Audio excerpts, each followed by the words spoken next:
Hello everyone! We've all heard stories about dangerous and mysterious places where people go missing, like quicksand and the Bermuda Triangle. But there's a location that's even scarier, an uninhabited island that hides in the remote parts of the Pacific Ocean. On this island, there are creatures unknown to science, with big fangs and sharp claws that can pierce any prey. The sky above is filled with large birds, mistakenly presumed to be extinct for a long time. Any airplane that flies over this Devil's Sea is doomed to crash, and if someone is lucky enough to survive the crash, they can expect to encounter even more dangerous problems on the ground.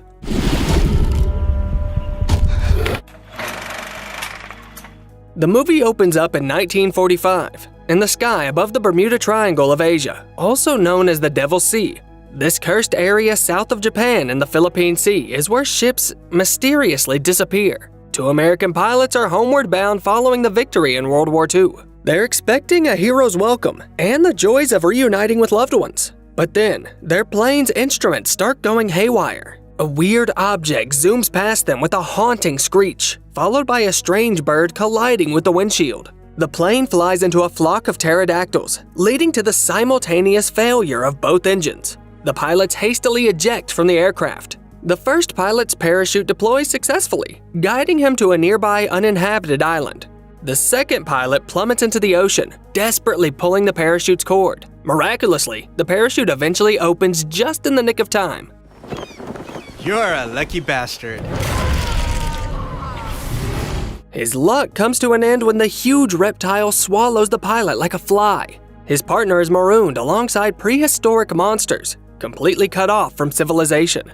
Many years later, a Chinese passenger plane is flying over the Devil's Sea. One of the people on board is a man named Hao, flying together with his daughter Yi. Their relationship appears strained. Yi has left her seat, leaving Hao anxious as he paces around. Out of the blue, Li, a fellow passenger, pulls Hao to the side. Li and his wife Jin, who is expecting a baby, ask Hao for assistance in resolving a disagreement about who should name their upcoming child. In the midst of this, Yi returns from the restroom accompanied by her boyfriend, who also happens to be on the plane. Hao notices this and tries to reprimand the girl, but Yi sees no need to explain herself to him. It seems like she despises her dad. Hao gives Yi's boyfriend a stern look, just as turbulence rocks the plane.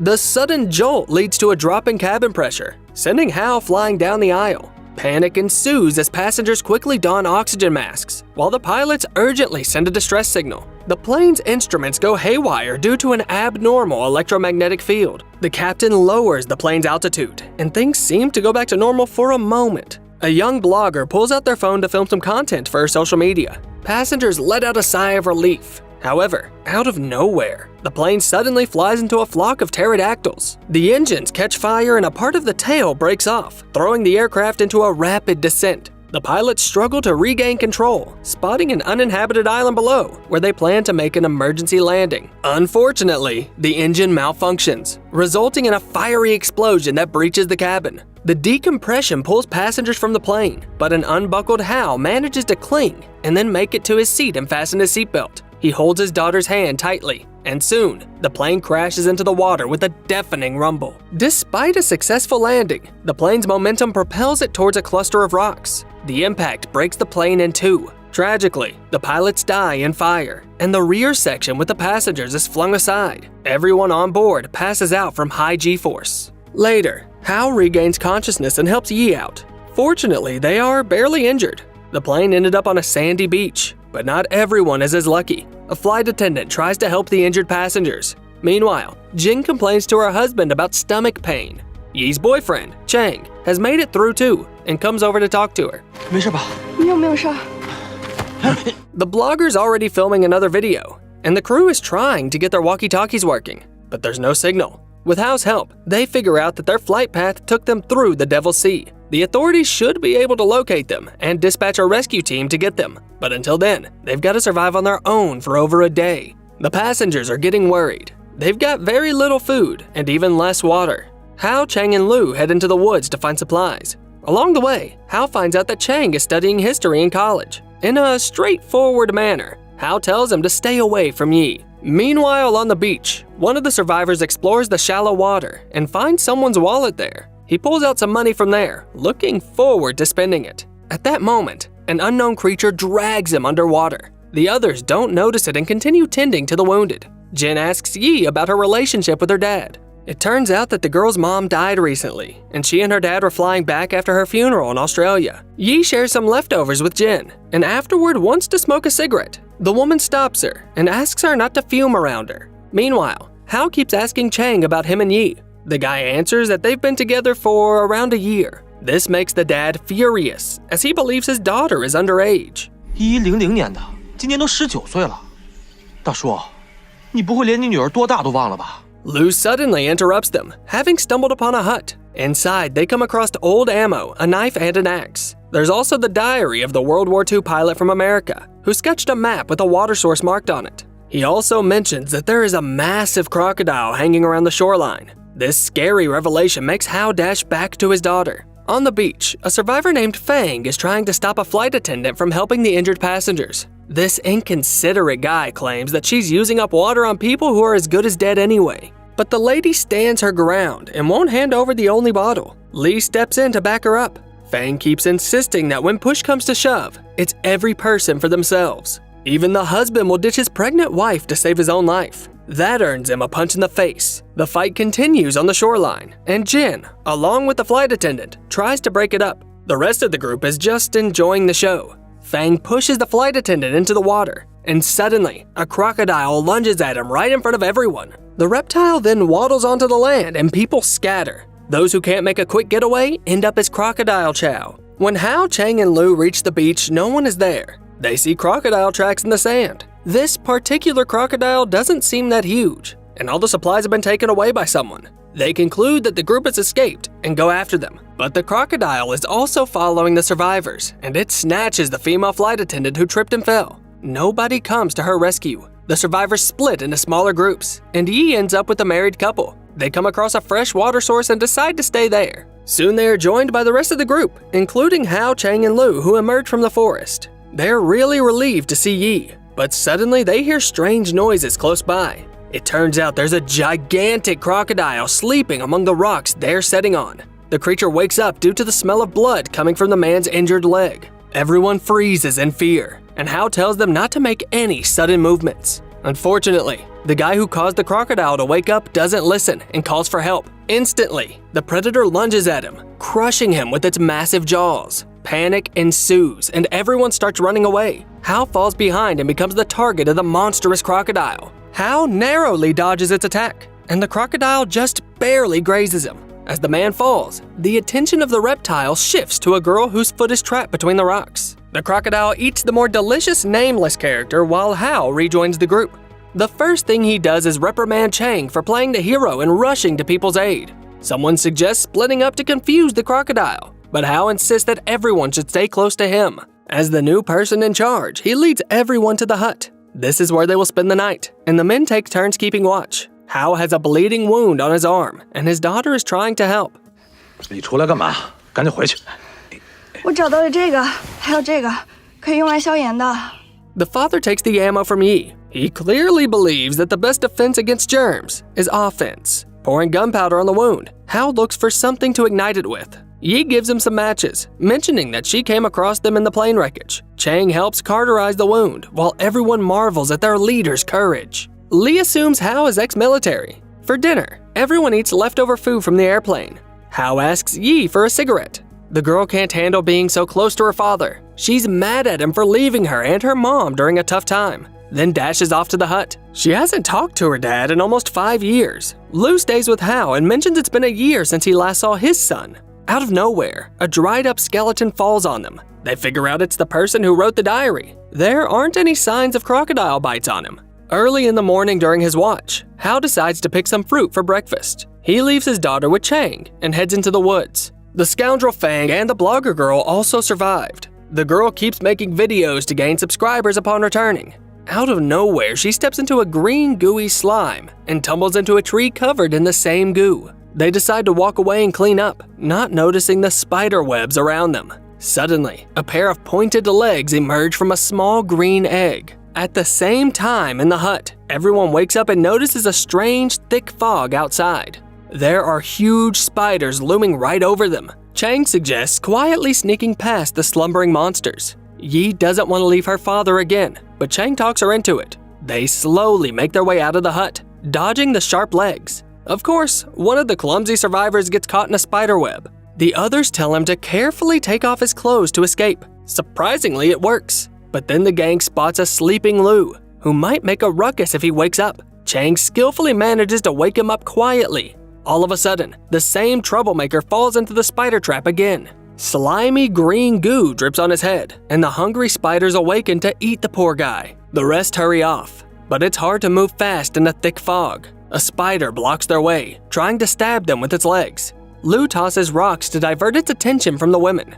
The man flees alone, while the others choose to head back to the hut, thinking it'll be safer there. Yi gets caught in a spider web, and Chang frees her by hacking away the sticky trap with an axe. They don't reach the hut, but discover a secluded spot under the trees. The four become surrounded by monsters, but when Hao hears a noise, he rushes to help. He clangs some cauldrons, drawing the attention of the monsters. Yi and the others seize the opportunity and run away. Hao hides by the hut, tossing the clattering cauldrons farther off.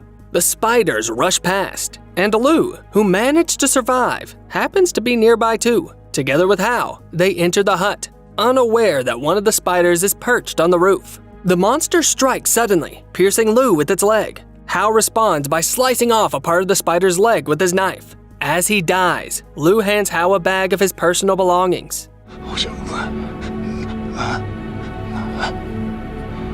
The guy doesn't even get a chance to say his final words. His life just slips away. Hao grabs his knife and a pointed spider leg, then jumps into a fight with the monster on the roof. For some reason, the spider wouldn't come down and get into the hut, which doesn't even have a door. Down below, Hao skillfully dodges the spider's attacks. But before long, the creature smashes a part of the wall, tossing the hero outside. Hao tries to make a run for it, but the monster stabs his leg and drags him back in. As soon as he breaks free, Hao pulls a grenade from his pocket and blows the creature to bits. The survivors hear the sound of the explosion. They keep moving and soon come to a small river. They wade across, but of course, there's a crocodile in the water. Chang doesn't quite make it in time, and Li suggests using an axe. Chang grabs the axe, but trips immediately, falling face first into the river. This blunder nearly costs him his life. Luckily, the crocodile gets confused by such a bold move and doesn't get a chance to eat him.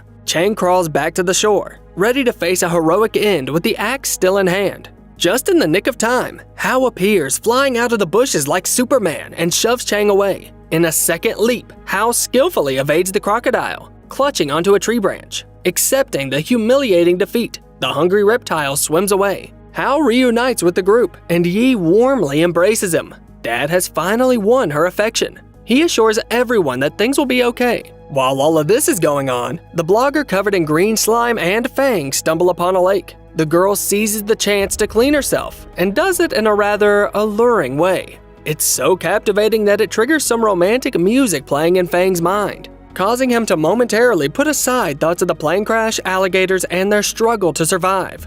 All of a sudden, a splash startles the girl as she turns, only to see a shirtless Fang standing there, playfully attempting to flirt.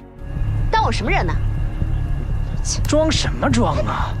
别装了。 The girl outright rejects him.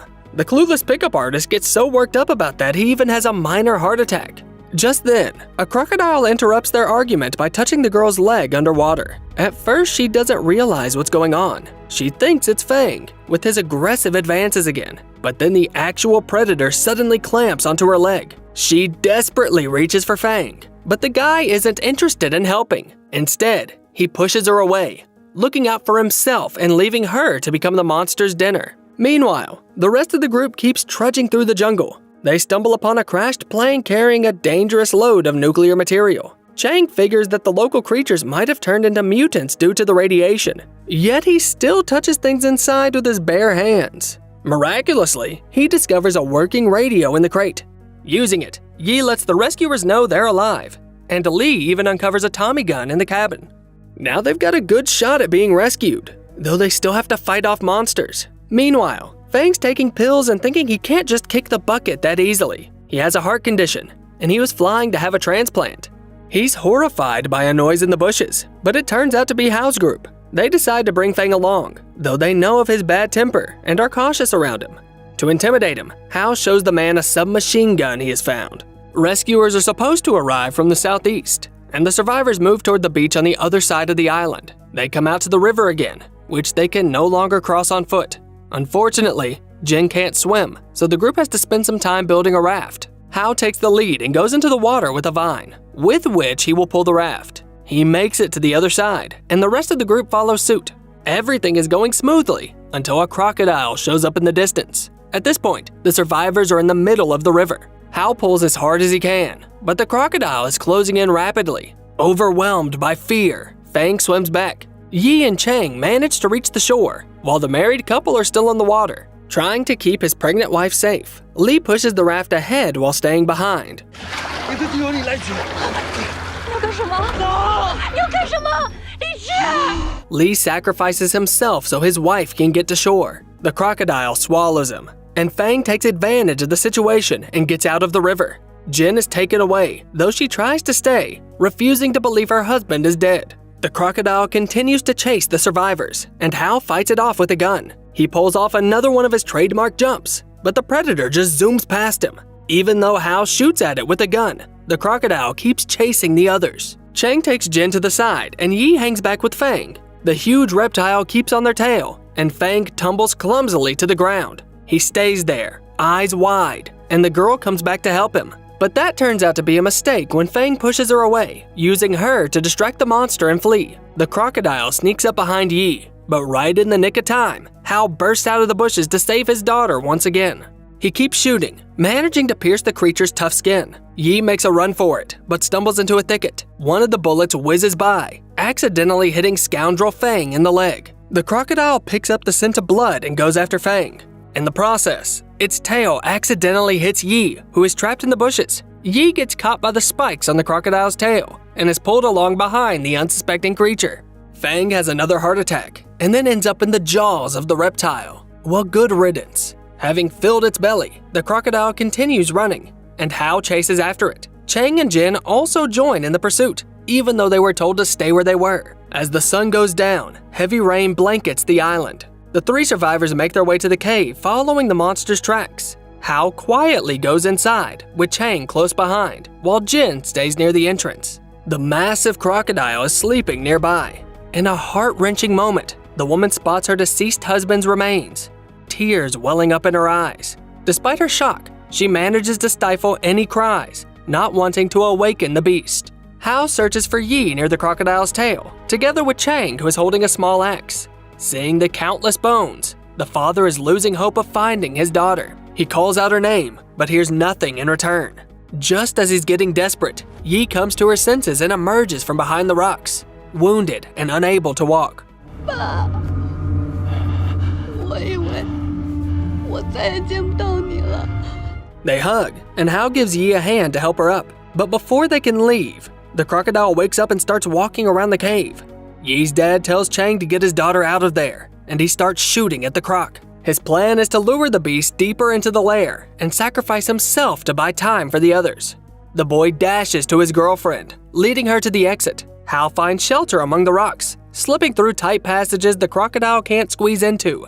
But time's running out as the massive creature smashes through the stone walls. In the chaos, Hao also loses his last grenade. Chang rushes to hand Yi over to Jin, and then rushes back to rescue his future father-in-law. Hao skillfully avoids an attack and makes his way into another corridor. He uses up the last of his ammo to fend off the approaching predator. With no escape route left, Hao signals Chang to find a grenade.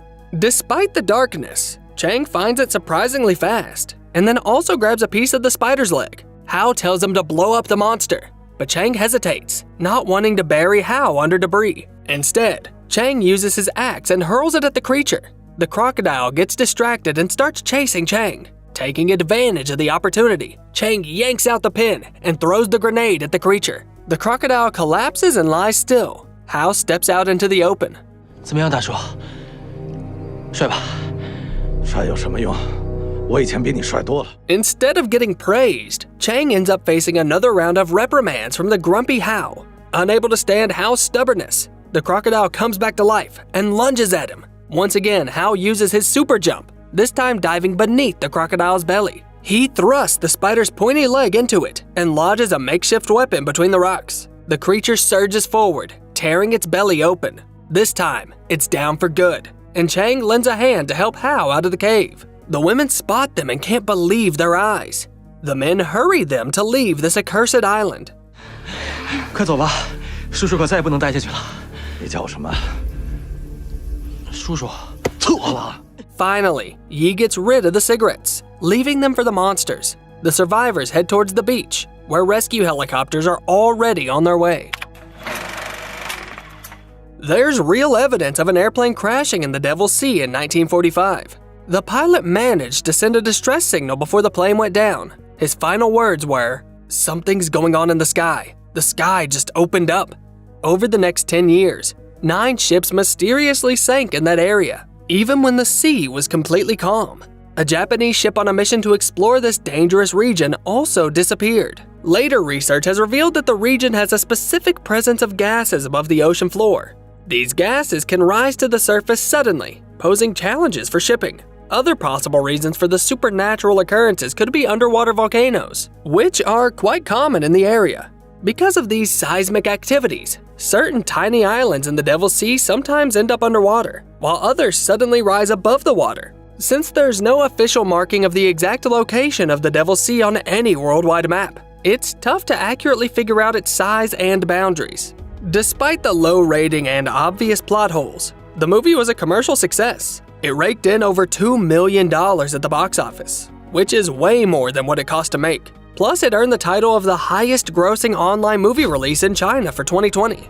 This flick hit the screens on China's version of Netflix called iQIYI, which is owned by the company Baidu, China's version of Google. This streaming service is currently one of the biggest platforms globally, with over 500 million active users every month. As always, check out the movie name in the description below. In the meantime, tell us in the comments, do you believe in otherworldly forces and magic? Or do you think that there's always a scientific explanation for everything? Don't forget to subscribe to the channel and hit the like button to get even more cool recaps.